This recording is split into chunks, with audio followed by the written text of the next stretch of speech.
student, I am Mixing, your English teacher. Today I am going to explain you sixth chapter of ninth class, My Childhood. ये जो autobiography है कलाम जी की, APJ Abdul Kalam जी की। तो कलाम जी ने हमें पहले हमने एक वीडियो बनाया है इसी चैप्टर में से। वो आपने नहीं देखा बेटा, पहले आप वो देख लें, क्योंकि वो नहीं देखोगे तो समझ में नहीं आएगा ना। तो शुरू करते हैं। अगला 4 हमने पैराग्राफ्स कवर कर लिए थे पहले उसमें वीडियो में। अब आगे देखते हैं। तो कलाम जी कहते हैं कि वो एक धार्मिक भी थे, वो सभी धर्मों का सम्मान करते थे। तो बताते हैं, वो लिखते हैं कि भाई जो सीता राम कल्याण वार्षिक जो वहाँ पे एक फंक्शन होता है, सेरेमनी होती है, जो भगवान राम के बारे में, राम सीता का की एक बारे में सेरेमनी होती है, ठीक है। तो उसमें क्या होता है कि उन कलाम जी की जो फैमिली है क्या करती है, वो एक मुख्य नाव बनाते हैं वो लोग, और उससे क्या करते हैं, वो जो मूर्तियाँ हैं उनको जहाँ पे वो जानी थी वहाँ पे वो पहुँचाते हैं। तो ये सब था। वो एक धार्मिक भी थे, और बोलते हैं कि जो उनकी मॉम है ना, वो बताते हैं कि उनकी मॉम भी एक रिलीजियस लीडर थी, और बताते हैं कि जो मूर्तियाँ थी हम उनको राम तीर्थ नाम का एक तालाब है वहाँ पे उनको नाव से ले जाते थे। उनके फादर और वो कलाम जी, उनके सारे जो उनकी जो फैमिली है वो मल्लाह तो थे, उनका काम ये था कि लोगों को नाव में बैठाकर पार कराना। तो उन्होंने क्या किया, उन्होंने जो वो रूढ़िवादी नहीं थे, वरना एक मोमडन होते हुए वो ऐसा नहीं करते, लेकिन वो एक अच्छे सभी धर्मों का सम्मान करने वाले व्यक्ति थे। तो उनके फादर ने उन्होंने कभी भी ये नहीं किया कि सोचा कि हम ये हैं और वो ये हैं। तो उन्होंने जो भगवान राम हैं और उनकी जो मूर्ति है और उनको कई बार, एक बार नहीं कई बार उनको नौका से पार किया, अपनी जो नाव से पार किया, और उनकी जगह पे जहाँ पे प्रोग्राम होना था वहाँ पे उसे ले गए। और आगे हमारे कलाम जी लिखते हैं कि जो उनकी मॉम है, उनकी जो ग्रैंड मदर हैं, उन्हें कहानियाँ सुनाती थी। किसकी? भगवान राम की। और रामायण में जो कहानियाँ हैं भगवान राम की वो, और जो रामायण की जो कहानियाँ हैं, और पैगंबर की। पैगंबर जानते हो, जो प्रॉफेट कहते हैं, जो हमारे जो मोमडन्स हैं वो मानते हैं प्रॉफेट जो हैं वो सर्वव्यापी हैं। ऐसा हम लोग मानते हैं ना कि गॉड सर्वव्यापी है, भगवान हर जगह है। तो ऐसा उनका विश्वास है। अलग अलग डिफरेंट वो होते हैं, अपने अपने विश्वास होते हैं। अब आगे देखिए क्या होता है कि हमारे जो कलाम जी बताते हैं कि जब वो एलिमेंट्री स्कूल में थे, ठीक है, तो जब वो एलिमेंट्री स्कूल में थे तो क्या हुआ कि एक टीचर आए नए।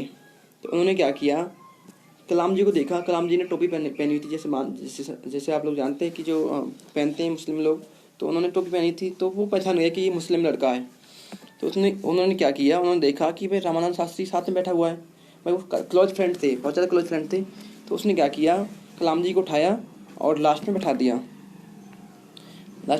दिया। और हमारे कलाम जी लिखते हैं कि हमारे जो टीचर थे उनको लगता था कि ये जो कलाम है और मैं हूँ, जो ये रामानंद है, ये डिफरेंट धर्म से बिलोंग करते हैं और ये सही नहीं है, क्योंकि वो रूढ़िवादी टीचर थे, और टीचर्स ऐसे होने भी नहीं चाहिए। इनफैक्ट अगर एज ए टीचर अगर आप पढ़ा रहे हैं तो आपको कोई भी रूढ़िवादी का कोई वर्ड भी नहीं उसमें उनमें अपने आप को एज ए सोशल सर्वेंट आपको वहाँ पे रखना चाहिए। जैसे मान लीजिए आप टीचर ही हैं, अगर आप लोग ये सब चीज़ें करते हैं तो you are not a good teacher. हमारे कलाम जी ने ये भी लिखा था अपनी बायोग्राफी में कि टीचर को टीचर की तरह ट्रीट करना चाहिए सभी बच्चों को, चाहे कोई भी हो, किसी भी क्लास से हो, किसी भी धर्म से हो, डजेंट मैटर। तो आगे क्या होता है, कलाम जी लिखते हैं कि भाई क्या हुआ, पहले उन्होंने उनको अलग अलग कर दिया। तो वो देखते हैं कि जो शास्त्री जी हैं, जो शास्त्री उनका दोस्त है रामानंद शास्त्री, वो भी बेचारा रोया सा हुआ पड़ा है, पीछे बैठा हुआ है, और ऐसा हो रहा जैसे मान लो कि रो रहा हो। और आगे वो लिखते हैं अपनी बायोग्राफी में, माई चाइल्डहुड में लिखते हैं कि जब स्कूल पूरा हो गया तो वो बच्चे थे बेचारे, भाई प्राइमरी स्कूल पढ़ते थे, तो वो घर पे आए। तो उन्होंने अपनी सारी जो घटना थी अपने घर वालों को बताई। और जो लक्ष्मण शास्त्री थे, रामानंद शास्त्री के फादर, वो गुस्सा हो गए। वो भाई मुख्य पंडित थे रामेश्वरम में, उनको नॉलेज थी, हालांकि बहुत सारे लोगों को नॉलेज थी उस टाइम पे, लेकिन ये रूढ़िवादी चला रहा है, इसको ख़त्म करने में किसी में साहस नहीं था। तो शास्त्री जो थे, जो लक्ष्मण शास्त्री थे, वो गुस्सा हो गए। उन्होंने टीचर को बुलाया तुरंत ही, क्योंकि पहले ना जो मुख्य मंदिर का जो महंत है उसके अंदर बहुत बहुत पावर होती थी। तो उन्होंने उनको बुलाया टीचर को और उनसे कहा कि तुम समाज में बच्चों के अंदर ये इनइक्वलिटी फैला रहे हो और ये अच्छा नहीं है, ये तुम्हें करना नहीं चाहिए था। और उन्होंने स्पष्ट कह दिया उनसे कि भाई आप देखिए, या तो आप इन बच्चों से माफ़ी मांगिए या तुम ये जो शहर है, ये आइलैंड है, छोड़ के चले जाइए। अब हुआ ये, कलाम जी लिखते हैं कि टीचर ही नहीं, उसका व्यवहार भी चेंज हो गया। और उसने लास्ट में जो टीचर था वो सुधर गया। जो लक्ष्मण शास्त्री थे उन्होंने क्लियरली बोल दिया कि भाई गुरुजी आप चले जाइए, या तो आप बच्चों से माफ़ी मांगिए या निकल जाइए यहाँ से रामेश्वरम छोड़ के। तो फिर लास्ट में जाके वो टीचर मान जाता है और वो फिर चेंज होता है। कभी भी वो ऐसी बातें क्लास में नहीं करता है। अब आगे क्या होता है कि जो पूरा जो समाज है, ठीक है, रामेश्वरम में बहुत ही ज़्यादा क्या था, वो डिफरेंट टाइप के समूह में बटा हुआ था। उसमें बहुत सारे इनइक्वालिटी थी। समझ में आया तुम्हारे कि क्योंकि ना जो समाज था उसमें क्या था कि जो बहुत सारे जो वर्ग थे, क्लास थे। तो कलाम जी लिखते हैं, परंतु वो फिर कहते हैं कि मेरे एक टीचर थे, इनका नाम था, मैं बता दूं आपको, ये लिखा है आपका सुब्रमण्यम, शिव सुब्रमण्यम। तो ये काफ़ी थोड़े से रूढ़िवादी तो थे, लेकिन इनका मन था कि ये रूढ़िवादिता है, ये जो समाज में इनइक्वलिटी है, ख़त्म हो। तो इन्होंने क्या किया, कलाम जी को इनवाइट किया डिनर के लिए। तो इनवाइट किया, लेकिन जो इनकी वाइफ थी शिव सुब्रमण्यम की, ये काफ़ी नैरो माइंडेड थी। जानते हो नैरो माइंडेड कौन होता है? जिसका माइंड जो छोटी बातें रखता है माइंड में, उसे कहते हैं। तो वो इस बच्चे को देखकर बहुत ज़्यादा टाइप का विद्रोह करने लगी। और फिर हमारे जो कलाम जी लिखते हैं अपनी बायोग्राफी में कि भाई उन्होंने ये लिखा, वो कहते हैं कि मैंने जो सर के यहाँ पे मैं गया, साइंस के जो टीचर थे हमारे, मैं वहाँ पे गया तो मैंने महसूस किया कि बहुत टाइम लगेगा ये सब चीज़ को चेंज करने के लिए। और वो उन्होंने कलाम से बहुत सारी बातें की टीचर ने। उन्होंने कहा, कलाम तुम्हें पता है कि मैं चाहता हूँ कि तुम ऐसा कुछ करो कि समाज में तुम्हारा नाम हो, और मैं चाहता हूँ कि तुम लोग इतना एजुकेटेड कर लो अपने आप को, ताकि जो बड़े बड़े शहर हैं वहाँ पर जो लोग हैं उनको भी तुम पीछे छोड़ दो, उनकी तरह तुम शिक्षा ग्रहण करो। ओके। तो अब हुआ ये, जैसे ही उन्होंने इनवाइट किया खाने के लिए उनको, तो उनकी जो वाइफ थी वो राज़ी नहीं थी उनको एक मुस्लिम लड़के को अपने किचन में खाना परोसने के लिए। लेकिन जो हमारे सर थे, जो सुब्रमण्यम थे, वो निराश नहीं हुए। जो सर थे उन्होंने क्या किया, उन्होंने खुद ही उनको उसके लिए खाना परोसा, कलाम जी के लिए, और ख़ुद भी खाया। जबकि उसकी वाइफ थी वो देख रही थी साइड से कि किस प्रकार से ये लड़का खाना खा रहा है, किस प्रकार से क्या कर रहा है। तो हमारे जो सर हैं वो बोलते हैं, अय्यर जी बोलते हैं, शिव सुब्रमण्यम अय्यर बोलते हैं कलाम से, कलाम बेटा निराश मत हो, अगर हम सब चीज़ को ये सब करना है तो इसमें टाइम लगेगा। उन्होंने बोला कि बेटा ये सब चीज़ें अगर बदलनी है तो टाइम तो लगेगा, हमें प्रॉब्लम्स फेस करनी पड़ेंगी, और ये जो व्यवस्था है, ये जो सिस्टम है पुराना, इसको चेंज करने में बहुत टाइम लगेगा।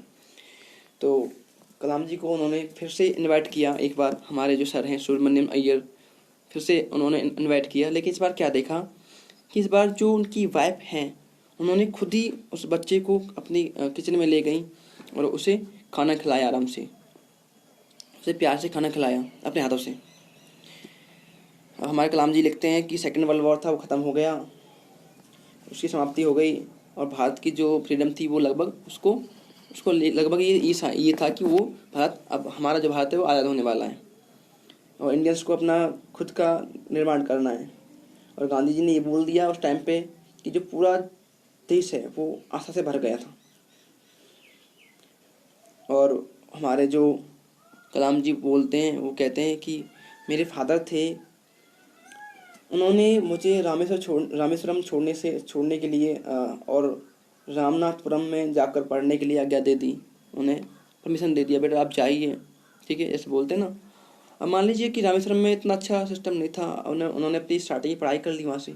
अब चाहिए था कि कलाम जी कोई अच्छे कॉलेज में जाके पढ़ाई करें, तो रामनाथपुरम एक जगह, एक शहर है, वहाँ पे जाके उन्होंने अपने फादर से आज्ञा ले ली कि पापा मैं वहाँ जाकर, जैसे अब्बू बोलते होंगे, जो भी बोलते हैं वो, उन्होंने ये बोला और उन्होंने उसे आज्ञा दे दी उनको। तो अब हुआ ये, अब लास्ट का जो पैराग्राफ वो देखिए। फादर ने उनको बताया, कलाम को, कलाम से कहा, बेटा कलाम, उन्होंने ये कहा, मुझे मालूम है कि तुम्हारा जो डेवलपमेंट है वो बाहर जाके होगा। ऐसा कहा उन्होंने कि तुम जो ग्रो कर पाओगे तुम बाहर जाकर कर पाओगे। ओके। और उन्होंने ये कहा कि क्या तुम एक सीगुल के समान हो। ठीक है, ऐसा होता है ना सीगुल, आपने चैप्टर पढ़ा, आपने नहीं पढ़ा, 10th में एक चैप्टर है। उन्होंने ये कहा कि आप समुद्र, जो सीगुल है उसके उड़कर आपको ना सूरज के उस पार नहीं जाना था, ऐसे बोलता है वो। उन्होंने ये बोला कि कलाम बेटा आराम से अपने उसमें रहना और अपने हिसाब से पढ़ाई करना है। ठीक है, तुम जा रहे हो यहाँ से, जैसे मान लो कि तुम, जैसे सीगुल होता है ना, जैसे अपनी उसकी फैमिली कहीं है और वो कहीं है, तो ऐसे वो एग्जाम्पल दे रहे हैं। वो कह रहे हैं कि तुम ना अकेले रहोगे। ओके, तुम अकेले रहोगे और हम सबसे अलग रहोगे, जैसे मान लो कि सीगुल रहता है। तो आगे क्या होता है, उनकी जो माता हैं वो थोड़ा सा इमोशनल होती है उस टाइम पे, काफ़ी इमोशनल होती हैं थोड़ा सा। और वो जो उसकी मॉम हैं वो बोलती हैं, खलील जिब्रान एक बहुत बड़े उस टाइम पे फिलोसफर हुए थे, उनकी शब्दों में बोलती हैं, वो बोलती हैं तुम्हारे, वो कहती हैं तो तुम्हारे बच्चे हो, तुम्हारे नहीं हैं, ऐसे बोलती है कि तुम्हारे जो चिल्ड्रन तुम्हारे नहीं हैं। वो क्या है, वो चिल्ड्रन हैं अपनी लाइफ के, वो खुद की लाइफ के चिल्ड्रन हैं, वो स्वयं के चिल्ड्रन हैं, वो स्वयं के बच्चे हैं। ओके। और वो कहती हैं कि तो वो तुम्हारे उससे आते हैं, लेकिन वो तुम्हारे, जो उनकी सोच होती है तुम्हारी तरह नहीं होती है। तुम उन्हें लव करते हो, परंतु क्या है कि उनके विचार अलग हो सकते हैं, वो कहती हैं।